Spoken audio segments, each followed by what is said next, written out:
दो लड़ियों को ना धो दे। इसका पता ही नहीं हमने तो कैसी काली कौन सी तो बात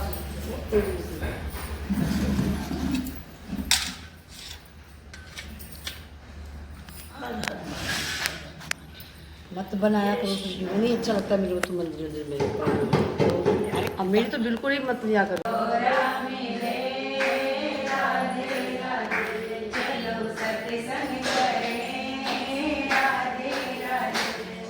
गोविंद हरे मुरारी नाथ नारायण वासुदेवा श्रीमन्नारायण नारायण नारायण भजमन नारायण नारायण नारायण लक्ष्मी नारायण नारायण नारायण। बोल एकादशी महात्म्य की जय। युधिष्ठिर बोले कि हे भगवान, अश्विन मास के शुक्ल पक्ष की एकादशी का क्या नाम है? इस व्रत को करने से कौन कौन से फल मिलते हैं, ये सब मुझसे कहिए। उस पर श्री कृष्ण भगवान कहते हैं कि राजन, अश्विन मास के कृष्ण पक्ष की एकादशी का नाम पाप कुंशा एकादशी है। इसका व्रत करने से समस्त पाप नष्ट हो जाते हैं। इस एकादशी के दिन मनोवांछित फलों की प्राप्ति के लिए भगवान श्री विष्णु का पूजन करना चाहिए। जो मनुष्य कठिन तपस्याओं के द्वारा फल को प्राप्त करते हैं, वो फल इस एकादशी के दिन क्षीर सागर में शेषनाग पर शयन करते हुए विष्णु भगवान को केवल नमस्कार कर देने से हो जाता है। वो लक्ष्मी नारायण भगवान की जय। और विष्णु भगवान को कहते हैं, मनुष्य शंख चक्र गदा धारी भगवान विष्णु की शरण में जो भी मनुष्य जाता है, उसे यम की यातना कभी नहीं भुगतनी पड़ती है।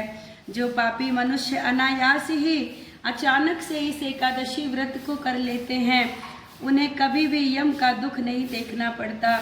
जो विष्णु भक्त शिव जी की निंदा करते हैं अथवा शिव भक्त भगवान विष्णु की निंदा करते हैं, ये दोनों भक्त नरक में जाते हैं। बोल उमापति महादेव की। और कहते हैं 1000 अश्वमेघ यज्ञ और 100 राजसूर्य यज्ञ का फल इस पाप कुंशा एकादशी मात्र के कर लेने से मिलता है। कहते हैं एकादशी व्रत के समान इस संसार में दूसरा कोई व्रत नहीं है। एकादशी के समान विश्व में कोई पवित्र तिथि नहीं है। और बताते हैं कि इस एकादशी के व्रत से मनुष्य को स्वस्थ शरीर, सुंदर स्त्री, धन धान्य प्राप्त होता है और अंत समय जब उसका होता है तो स्वर्ग की प्राप्ति होती है। जो मनुष्य इस एकादशी के व्रत में रात्रि जागरण करते हैं, उन्हें बिना किसी रोक टोक के स्वर्ग मिलता है। जो मनुष्य इस एकादशी का व्रत करते हैं, उन्हें पितृ पक्ष के 10 और मातृ पक्ष के 10 और स्त्री पक्ष के 10 सदस्य विष्णु का वेश धारण करके सुंदर आभूषणों से युक्त होकर के गरुड़ पर सवार होकर के भगवान विष्णु के धाम को जाते हैं। जो एक व्यक्ति इस व्रत को करता है, कहते हैं उसकी माता के परिवार के 10 कुल, मतलब उसकी माता के कुल के 10 लोग, पिता के कुल के 10 और उसकी पत्नी के कुल के 10 लोग बताया कि स्वर्ग में जाते हैं।